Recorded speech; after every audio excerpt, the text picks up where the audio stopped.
இவ்வளவு பெரிய வேலையை பார்த்துக்கிட்டு அதுக்கு போய் பாவம் பார்த்துட்டு இருக்க ப்ளீஸ் சார். அவங்க அண்ணன் ஒய்ஃப் தான் சார். அதான் தெரியுமே. மற்றபடி யாரும் இந்த மாதிரி அடிக்க சொல்றாங்க கிடையாது சார். வீடு திருப்பி அடிச்சாங்க பாருங்க. நான் அவங்களே அவங்க அடிக்க சொன்ன சிட்டியும் சேர்த்து உள்ள வச்சு கேஸ் போடுங்க சார். இந்த பொண்ணு சொல்லி தான் அவங்க செஞ்சுக்கானுங்க. என்னமா நீ தேடி தேடி நீ தான் உண்மையை கண்டுபிடிச்ச. இதான் உனக்கு கடைசி வார்னிங். இந்த மாதிரி கேஸ் ஏதாவது வந்துச்சு வச்சுக்க உடனே உள்ள போடுவேன். Sorry ma'am. பண்றதெல்லாம் பண்ணிட்டு சாரி போய் லாரின்ட்டு இன்னும் ப்ரொசீஜர் முடியல. ஹாஸ்பிட்டல் அடிபட்டவங்க எப்படி இருக்காங்கன்னு டாக்டர் ரிப்போர்ட் வரல. அதெல்லாம் பார்த்து அனுப்பி விடுறேன். போய் உட்காரு. சிறுகடி காசை பிரியர்களே, இன்னைக்கான ப்ரோமோ என்னன்னு பாத்தீங்கன்னா, ரோஹிணி வந்து ஜெயில இருந்து வந்துடுறாங்க. வந்ததுக்கு அப்புறம் வழக்கம் போல விஜய் வந்து அவங்கள திட்டுறாங்க. அது கழுகுறாங்க. அதை பார்த்து நடிக்காத, உனக்கு போய் சொல்றது ஏமாத்திர வேலை மட்டும் தான் தெரியும் நினைச்சிட்டு இருந்தேன். அடியால் கூட எல்லாம் நீ வந்து பேச்சு வச்சிட்டு இருக்க, ஏவியெல்லாம் விட்டு அடிக்க சொல்ற அப்படிங்கிற மாதிரி சொல்றாங்க. அதுக்கப்புறம் முத்து சொல்றாரு, இதுக்கெல்லாம் முத காரணமே நீங்க தான் அப்படின்னு சொல்றாங்க. அதுக்கு விஜய் வந்து அண்ணாமலை பார்த்து கேட்கறாங்க, என்னங்க இப்படி சொல்றான் அப்படின்னு. அதுக்கு அண்ணாமலை பதில் சொல்றாரு, ஆமா இதுக்கெல்லாம் காரணமே நீயா தான் இருக்கிற, முத 3 மருமகளையும் நீ வந்து மருமகளா பாரு அப்படிங்கிற மாதிரி சொல்றாரு.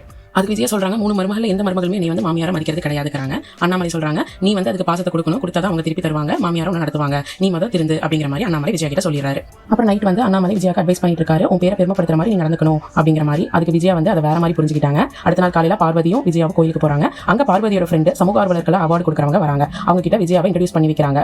இவங்களும் நிறைய சமூக சேவையெல்லாம் செஞ்சிருக்காங்க, இவங்களுக்கு பார்த்து ஒரு அவார்டு கொடுங்க அப்படின்னு பார்வதி அவங்க ஃப்ரெண்டு கிட்ட சொல்றாங்க. அதுக்கு அவங்க ஃப்ரெண்டு விஜயா பார்த்து கேட்கறாங்க, நீங்க என்ன அப்படி சமூக நல்லா பண்ணிருக்கீங்கன்னு சொல்லுங்க. அதுக்கு விஜயா வழக்கம் போல தற்பரமே என்ன சொல்றாங்கன்னா, என்னோட ஹஸ்பண்ட் வந்து ட்ரெயின் டிரைவரா இருந்தாரு, அவரு போஸ்டிங்ல இருக்கும்போது அவர் வண்டியில ஒருத்தர் அடிபட்டு இறந்துட்டாரு. அந்த இறந்தவங்க குடும்பத்துக்கு பணமாவோ பொருளாவோ கொடுக்கணும் அப்படின்னு நினைக்காம அவங்களோட முத பொண்ணை என்னோட 2வது பையனை கல்யாணம் பண்ணி அந்த பொண்ணுக்கு நான் வாழ்க்கையே கொடுத்திருக்கேன். இதுதான் இருக்கிறதே பெரிய சமூக நலன் அப்படிங்கிற மாதிரி அவங்க ஃப்ரெண்டு கிட்ட சொல்றாங்க.